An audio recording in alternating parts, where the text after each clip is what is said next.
Guys, welcome back to my channel. I hope that this video reaches you guys in great health and strength, filled with lots of love, joy, peace and happiness, and all of the amazing and wonderful things that life has to offer. I hope that all is well with you and your families wherever you are in the world, if you are watching this. And also to my new subscribers, welcome to my channel. I do hope that you will enjoy the content around here, and to my old subscribers, thank you so much for sticking around with me. And also I hope that you are enjoying the little videos and stuff that I'm doing. So in today's video, I want to do a chit chat. I want to talk about violence against women in Guyana. It is such a serious matter, and I just want to share my little thoughts and opinions on the issue, and also some statistics and stuff that I pulled up whilst doing some research for this video. I hope that it will be helpful to whomever watches this. I hope that it will be informative, and if you feel the need to share it, please feel free to go ahead and do that, because violence against women is very serious, and I'm gonna try to do whatever little I can with the Lord's help to bring as much awareness as I can to this. So if you want to hear what I have to say, please stay tuned. Yeah.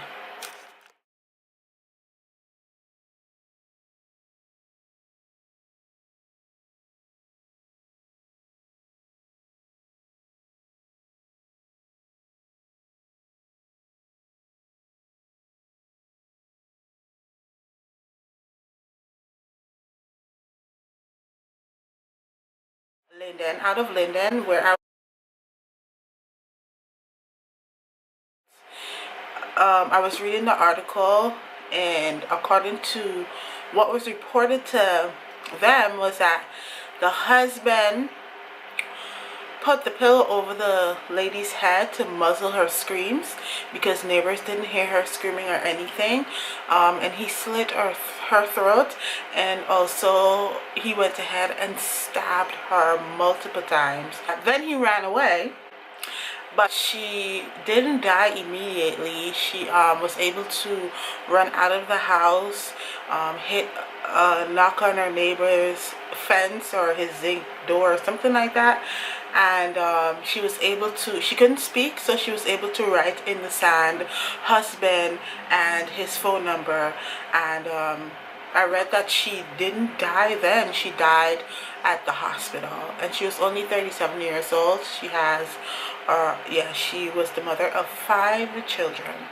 So it's very sad. It's really sad what happened, and this is something that is very rampant in Guyana. Men are so abusive. Not all of them, but a lot of Guyanese men are very abusive towards their women, their wives, girlfriends, and stuff like that. It has been going on for years. As long as I can remember, my mom, she used to tell me stories upon stories, and she still does. She tells me stories upon stories of women who had to, their families had to intervene and get them away from men, because these men threatened to disfigure them or threatened to kill them, because they didn't want the women to leave. It's like these women were their property or something. While I was doing the research, some research for this video, I prayed and I asked the Lord for scriptures that I can add to the video. I found Colossians 3:8 and 19, and I'm going to read that from the King James Version, of course. And it says, Colossians 3:8 says, "But now you also put off all these: anger, wrath, malice, blasphemy, filthy communication out of your mouth." And 19 says, "Husbands, love your wives and be not bitter against them." I also found Ephesians 5:25. It says, "Husbands, love your wives even as Christ also loved the church and gave himself for it." There's also 1 Peter 3:7 says, likewise you husbands, dwell with them according to knowledge, giving honor unto the wife as unto the weaker vessel, and being heirs together of the grace of life, that your prayers be not hindered. And I'm going to read one more scripture that I found, and it's Ecclesiastes 9:9. I found more, but I'm going to list all that I found down below, so if you want to read that, check the description box for the references. So, Ecclesiastes 9:9 says,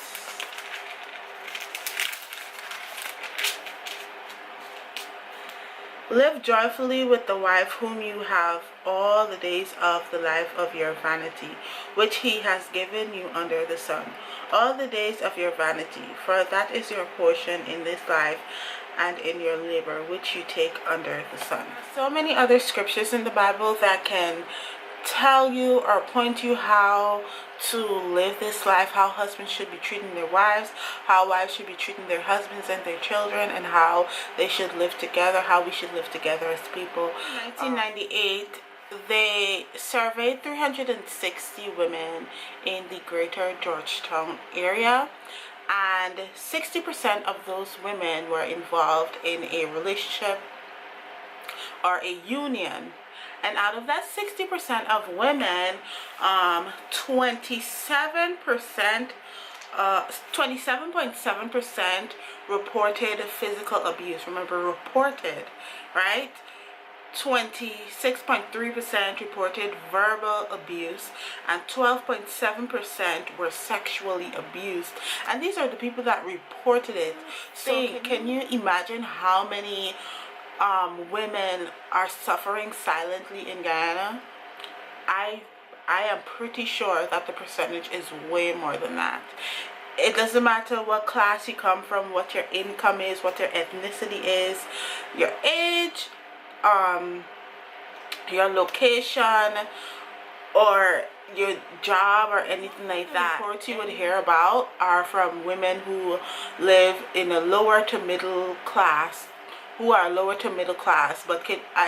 I'm pretty sure that there are women who live above the poverty level that are dealing with all types of abuse in the home.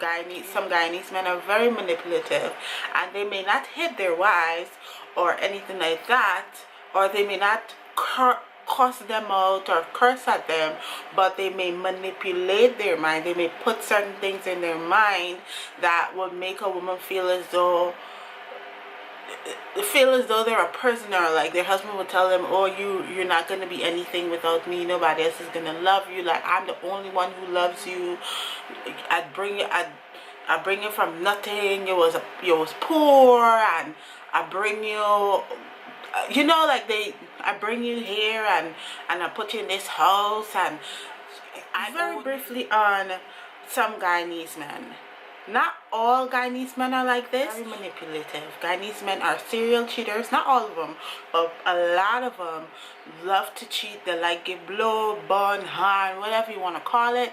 They love to do that, and a lot of them are married. I don't know what it is with them and sticking to one woman. They can't do it. It's very rare that you would find a Guyanese man who's married or who's in a relationship and he's monogamous. You know, I don't know what it is with our society, and it happens. To me, I don't know if it's a part of our Caribbean culture or something, but this thing, it boggles my mind.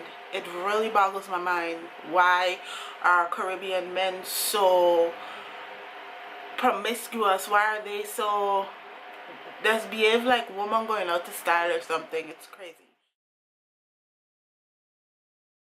Many, if not all, of the Guyanese men who abuse their women, their wives, girlfriends, or whatever, come from a home where abuse played a role. A lot of them probably saw their dads abusing their mother when they were younger, so they thought it was a norm for them. So they probably thought that, you know, growing up, they probably thought that, okay, I saw my dad doing this to my mom, I saw my dad hitting my mom, I saw my dad cursing at my mom, I saw my dad mistreating my mother, so maybe that is how a man is supposed to treat a woman. So they grow up thinking that, look, I own you. Once I dealt with you, I own you. So you have to submit to everything that I say. I can do whatever I want to do, but you can't do whatever you want to do. I could cheat on you, but you can't cheat on me. You can't left me, because if you left me, I'm going to either disfigure you or I'm going to kill you. And anybody that try to get in my way, I'm going to harm them as well. So it's a cycle. They saw it growing up, and they think in their adult stages, they think that this is how it's supposed to be. Our society promotes alcoholism tremendously, and it's really sad. I think I've mentioned this before, where I said that alcoholism is something that really it bothers me as well, because I see the effects of what it does to families, what it does to people. A lot of young people have died prematurely because of the consumption of alcohol themselves, or some drunk driver going home and killing people. Alcohol and drugs also, maybe a combination of the two, contributes to violent behaviors in the home. A lot of men, on the weekends or after they finish working, if they do work, you will find a lot of men at a rum shop for hours upon hours, just drinking rum and knocking domino, and then they're going home and they're beating their wife. They're in this rage, the alcohol up in the system, and they like, all of a sudden they feel like they're superhuman. So and if this person is an abuser, the alcohol aids in that behavior, so it's magnified to like the 1,000th power or something, you know. So that's another thing that I've observed that plays a major role in the abuse of women. Or once there is no fear for God, then a person will do anything, and they won't be afraid. Because if you don't have a reverential fear for the Lord, knowing that if you do wrong, that there is a God who sees and who knows, and if you don't repent, he is going to deal with you. So if a person doesn't fear God, then causing harm, being a menace, doing wicked, evil things wouldn't even faze them, because they ain't afraid of God. So they're not going to be afraid of man or man-made laws or anything like that.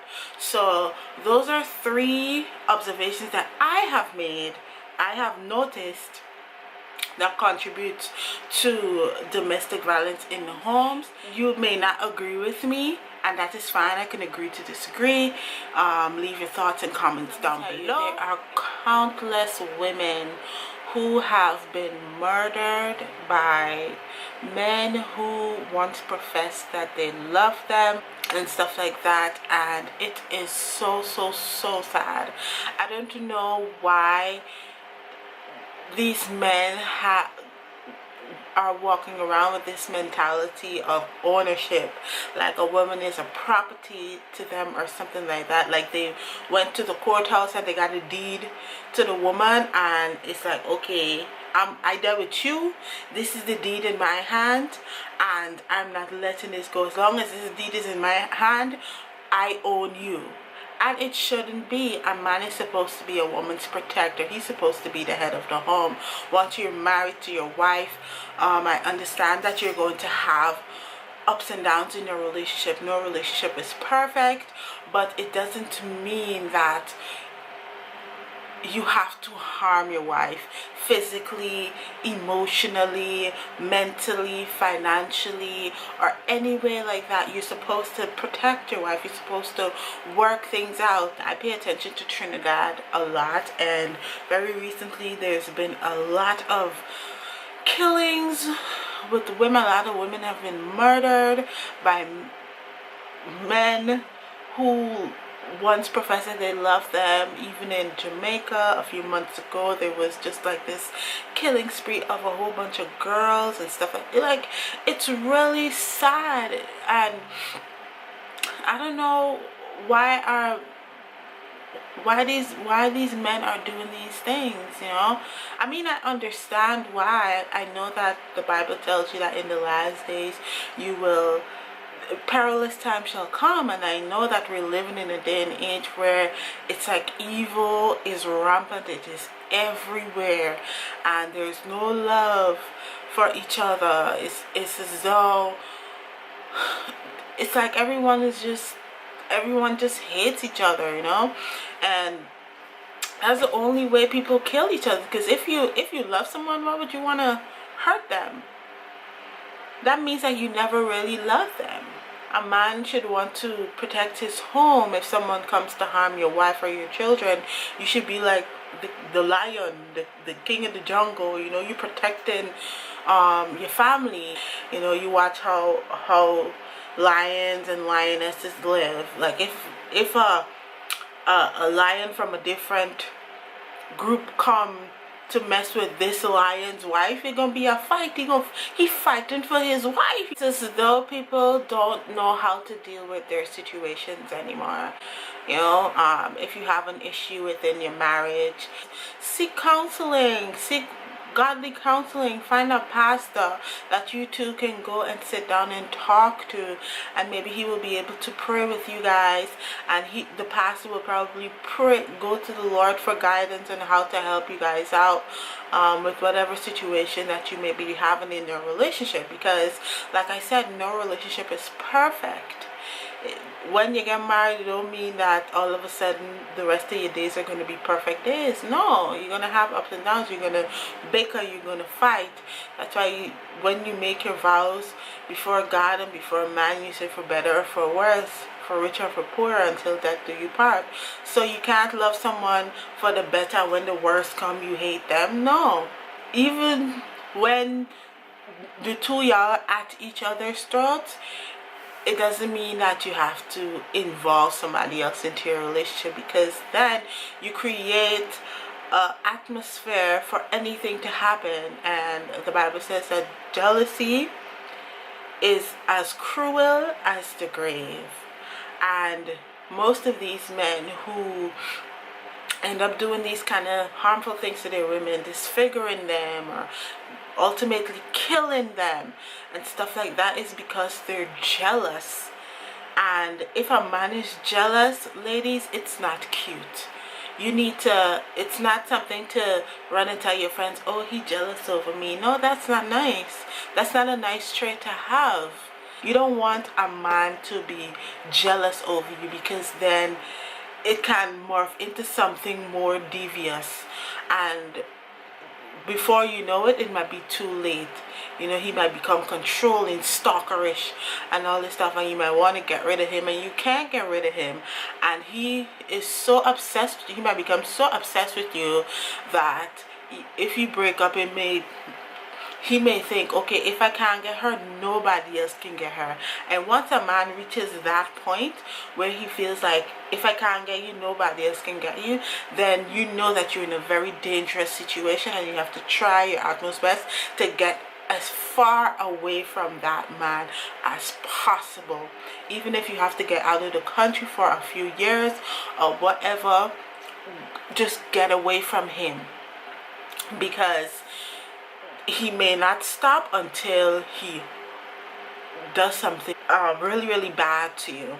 I personally think that our laws should be a little bit more stiffer. A complete no tolerance, zero tolerance for abuse in our society. Abuse against women, children, and elderly people. I was telling my mom that I think that they should implement a system, just like how they have a system for the pedophiles or sexual offenders. When they do these things and they're caught, they're tried, and they're found guilty of doing these disgusting things to children and to women, they have to serve their time, and also they have to register as a sex offender.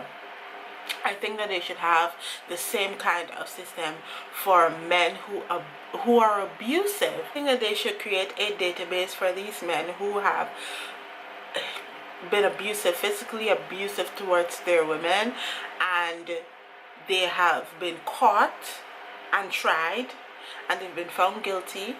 And I think they should spend a substantial amount of time in prison, not no 5, 6 years, 8 years. They should spend, it should be an automatic sentence of 35 years in jail for being abusive towards a woman. And it should be mandatory that they register as a abuser. It should be on their record for the rest of their life. I think that if you can implement a system like that, you may be able to curb, the amount of violence against women in the country or in the region. It may not be completely diminished, but it will help. Let's say a girl meets this guy, and let's say he has an offense, and he has a record for being abusive, physically harming women, and of course he can put his best foot forward, his best face forward to get her, and she could Google his name, and let's say his record pops up, he's an abuser, then she gets all the necessary information on him, and then the choice is hers, whether she wants to pursue a relationship, whether she wants to take the chance and feel as though she could change him. Or this might end up being a very long video, so I'm going to end it here. I know I'm probably all over the place, so I hope that you get the gist of what this video is about. If you want to share your thoughts and opinions, just as long as they're clean, and please refrain from profanity or anything like that, go ahead and leave it down in the comment section if you want to continue this dialogue. If you have any ideas on how we can help with this issue, this problem in Guyana and around the Caribbean region, because it's bad. It's really bad. It's really, really bad. Please feel free to go ahead and do that. And if you think that this video was very helpful and you want to share it with anyone, please feel free to go ahead and do that as well. I hope that something more can be done to help protect women, children, and elderly folks in Guyana, especially women who are in abusive relationships and stuff like that. We've lost way too many mothers to violence from their husband, and it's really, really sad. I'm going to go now. I hope that you enjoyed this video, and I will see you in another video very soon. God bless you, and subscribe to my channel if you haven't. See you soon. Bye.